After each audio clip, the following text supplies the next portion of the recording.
Well, hello everyone and happy Wednesday. It is digital host A.J Wuest welcoming you back to Before the Four, the live stream where I go through some of 48's top news stories and then some before our 4 o'clock newscast. Wherever you're watching Before the Four today, thank you so much for watching and spending a bit of your Wednesday afternoon here with me.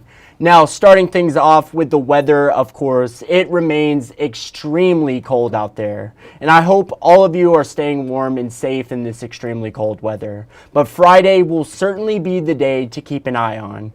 48 First Alert Chief Meteorologist Brad Travis has the latest, and let's take a listen to what he has to say on the weather heading into the weekend. Brad? AJ, we have that developing winter storm. Winter storm watch is out, and it's for Friday. It's likely going to get upgraded later tonight. New models will come into a winter storm warning. Still looking at the precipitation type in some areas, especially later in the day. It's been another cold day, but we did make it above freezing. Some sunshine helped out there. Here's our latest forecast, and I want you to keep in mind as we get into the southern fringes of the viewing area, around the noon hour, we're going to have this area of sleet and maybe some freezing rain develop for a few hours and then change back over to snow. I think it's going to fall on top of about 1 to 2 inches of snow that falls in the morning. And by far the bullseye continues to be the area out here to the west where we still expect 4, maybe 7 inches of snow there. So again, we'll continue to monitor that. Regardless of how much snow you get, we are still looking at widespread travel issues out there. Here's a look at the watch. It extends all the way down to Birmingham, over to Atlanta, and all the way north to Kentucky. Here's the snowfall coming in. Initially, it's going to have to overcome this dry layer of air, but that's what's cooling the column of air, and that's the reason we're looking at snow to begin the day with. Temperatures right at freezing, road temperatures below freezing. So initially, we're going to see snow on the roads. It's going to become snow-packed, and then we're going to introduce the potential here, as you see by 11:30, this pink area. That's sleet. Could be heavy sleet. Could actually get some lightning and thunder out of this too. Thunder sleet or thunder snow, something we will monitor. And if you get that, that's when the snowfall rates and the sleet really starts to pick up. That will kind of lift out of here, and then the cold air will work its way on the back side of the storm system, and everything changes back over to snow. So we may get another 1 to 2 inches of snow later in the day. So again, we're still early in this. I know we're a couple days out, but meteorologically very early. A lot of things can change, so keep checking back. It's a 48 First Alert weather day on Friday for the threat of hazardous road conditions and heavy snow and or sleet or freezing rain. We'll have the latest at 4, 5, and 6. Well, thank you, Brad. And with the temperatures dropping, Tennessee Valley Authority is making preparations for the upcoming weather. 48's Callie Neese caught up with TVA on these preparations and take a look at everything they have planned in order to stay safe this weekend. Take a listen. The TVA has put over $400 million into ensuring reliability. A lot of that hard work and money has gone into ensuring that your lights will stay on during this harsh winter weather. Mark Rutland is the site manager here, and he took me on a tour at this plant. I saw the state-of-the-art heat trace technology that sends real-time readings to the control room so operators can respond quickly to any issues that may arise. Rutland says they follow winter weather regulations set by the National Electric Reliability Council. Well, that regulation, what that means to TVA is that we're held accountable now federally to meet certain guidelines for winter weather preparedness. Rutland adds that they are just as invested in this city as anyone else who lives here. When we live here just like you do. Our children go to school here, our families live here, we shop here, we have entertainment here, and we're invested in the community.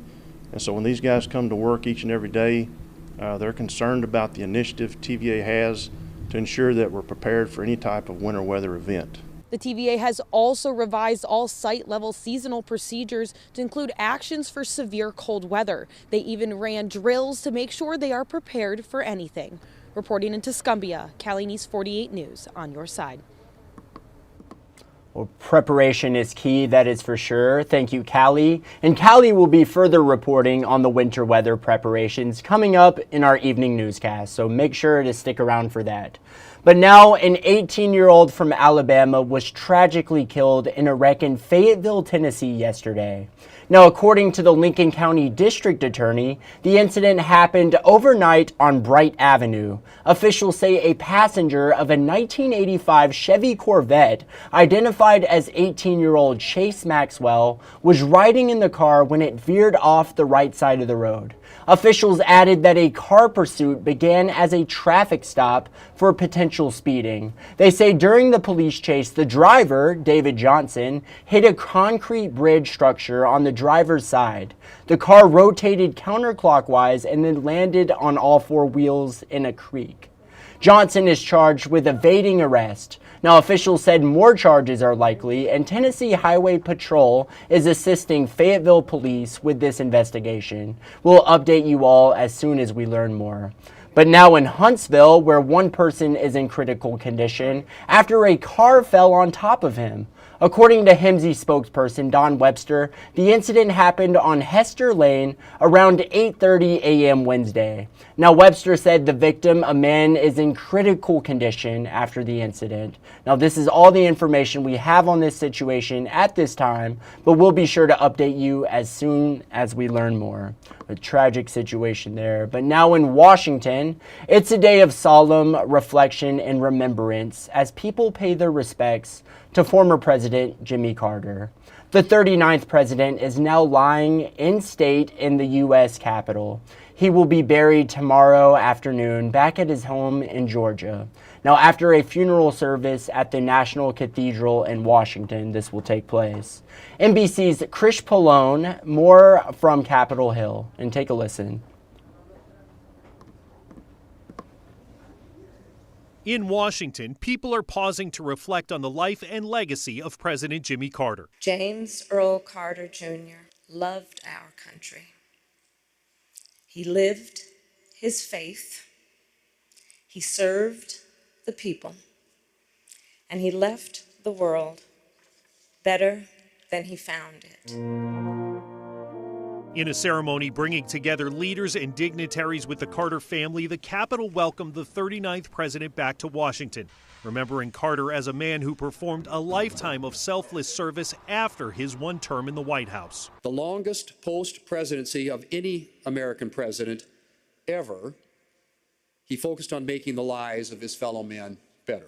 The late president's final journey began Tuesday at the Carter Center in Atlanta, the base for his post-presidency charitable work. His flag-draped coffin loaded onto a presidential aircraft designated Special Air Mission 39 for the trek to Washington. Carter's path through the Capitol reflecting the path of his life, a stop at the U.S. Navy Memorial, which he authorized in 1980, acknowledging the former president's time at the Naval Academy and service as a submarine engineer. A horse-drawn caisson traveled the streets where Carter began a modern-day tradition of walking in the inaugural parade. Then at the Capitol, a solemn ceremony steeped in enduring American traditions, a stop at the place where nearly 50 years ago a humble peanut farmer raised his hand and became a world leader. Krish Pallone, NBC News, Washington. Well, thank you, Chris. And now in politics, less than 2 weeks before his inauguration, President-elect Trump is threatening to rename the Gulf of Mexico, retake the Panama Canal, and buy Greenland. NBC senior White House correspondent Gabe Gutierrez has the latest. This morning, President-elect Trump is not ruling out using military force to retake the Panama Canal or acquire Greenland. You're talking about Panama and Greenland. No, I can't assure you on either of those two. But I can say this, we need them for economic security. The Panama Canal was built for our military. The U.S. handed control of the canal back to Panama 25 years ago as part of a treaty signed decades earlier. But Trump says China's taken advantage. China's basically taken it over. And after first floating the idea during his first term, Trump is now ramping up his desire to buy Greenland for national security. You have Russian ships all over the place. The Danish Prime Minister insists her country's territory is not for sale, even as Donald Trump Jr. visits Greenland as a private citizen. Just here as tourists, seeing it looks like an incredible place. Meanwhile, some of the comments made by his father coming with possible economic impacts for Americans. Trump vowing to slap tariffs on multiple countries, including Mexico, while suggesting renaming the Gulf of Mexico. The Gulf of America, what a beautiful name. And it's appropriate. Trump also repeatedly mocking the U.S.'s other top trading partner, Canada, joking it's the 51st state, and now suggesting using economic, not military, force to annex it. Because Canada and the United States, that would really be something. Outgoing Canadian Prime Minister Justin Trudeau responding, there isn't a snowball's chance in hell that Canada would become part of the United States. And while Trump draws attention on the global stage, President Biden is speaking out in a new interview, telling USA Today that he believes he could have won the election in November. And asked if he would have had the vigor to serve 4 more years, Biden responding, I don't know. Who the hell knows? So far, so good. But who knows what I'm going to be when I'm 86 years old? Well, thank you, Gabe. Now, if you're looking for a fun and unique event to do on this upcoming chilly weekend in Decatur, the annual Festival of the Cranes is happening. The festival will feature a vast range of different species of birds, such as sandhill cranes, whooping cranes, songbirds, wedding birds, ducks of all types, white pelicans, and so much more. Earlier today, I spoke with Park Ranger Daphne Mullen with Wheeler National Wildlife Refuge, and take a listen to what she had to say about the annual festival coming to Wheeler. Daphne, thank you so much for joining in today. Talk about this really cool and unique event. How long has it been going on, and just how many cranes can we find there this weekend? So the Festival of the Cranes has been going on for over a decade at this point. And on any given day around our visitor center here at the refuge, you can see 5,000 to 10,000 sandhill cranes, 1 to 6 whooping cranes, ducks, geese of all sorts and sizes. So a visit to the refuge during this winter season is amazing.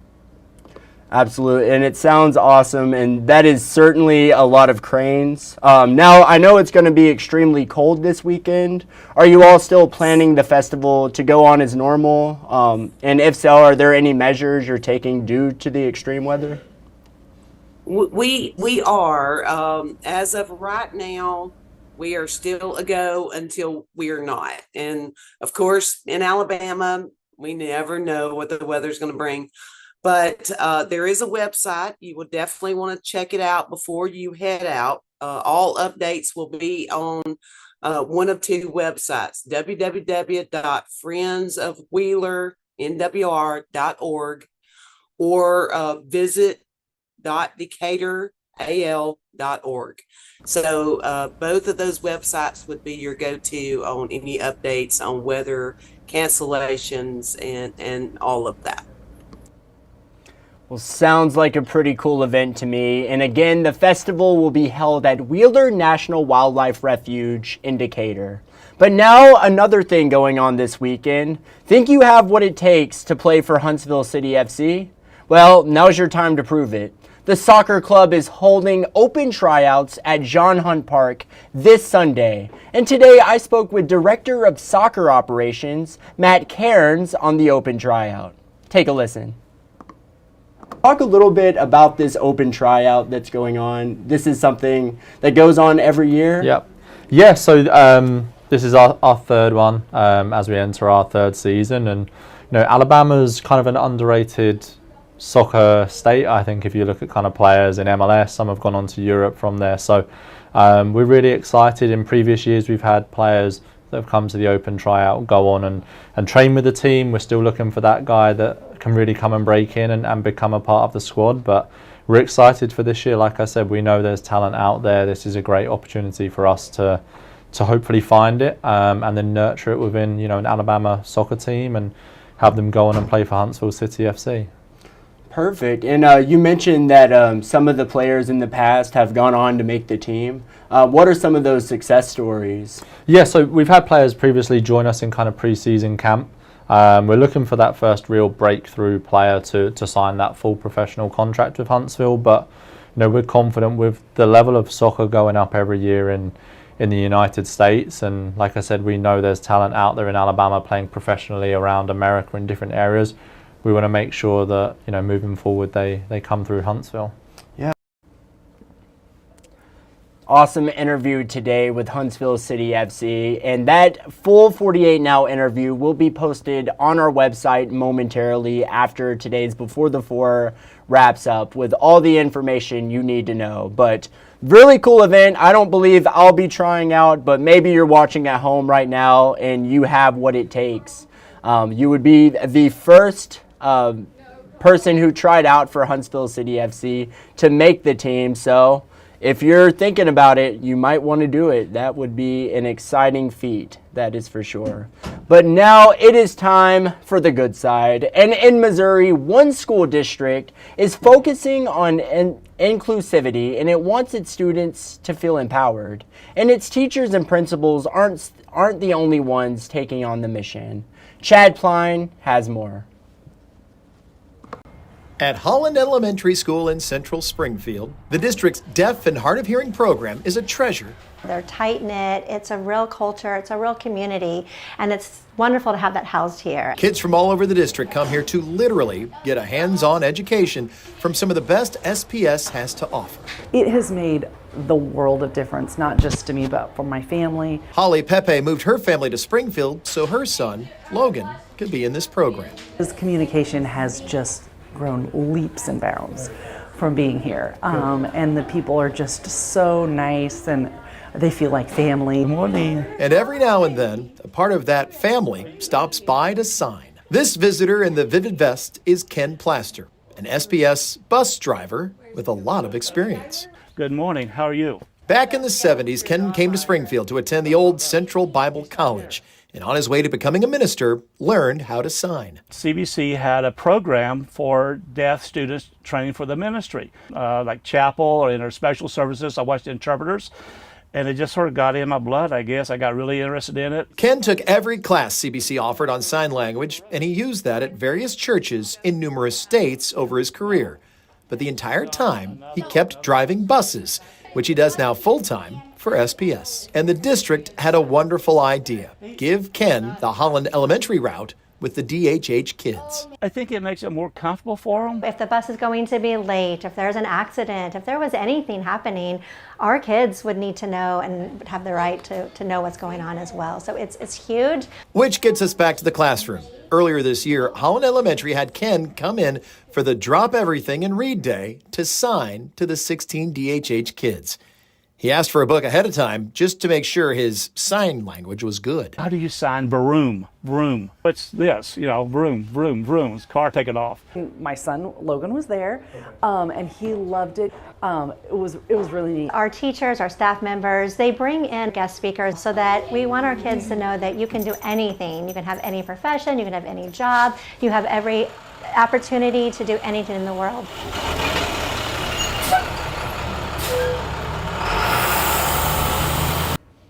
Dang right. I love it. That is an awesome story right there. But now it is time for the stories you're just not going to want to miss coming up in our evening newscast. A hit-and-run suspect still on the run 4 weeks after a Huntsville man was critically injured on Hobbs Island Road. 48's Noah Cowell today will be speaking with the victim's family of that hit-and-run coming up. Now, another story you're just not going to want to miss, the latest on the California wildfires in LA County. And finally, the latest on the Florence City Council meeting. 48's Aria Pons will be there later on, and these are just a few of the stories you're just not going to want to miss coming up in our evening newscast. And that is right, you all know what time it is. It is, of course, time for Facebook fun. And the 48 Facebook question of the day was yesterday's Facebook question.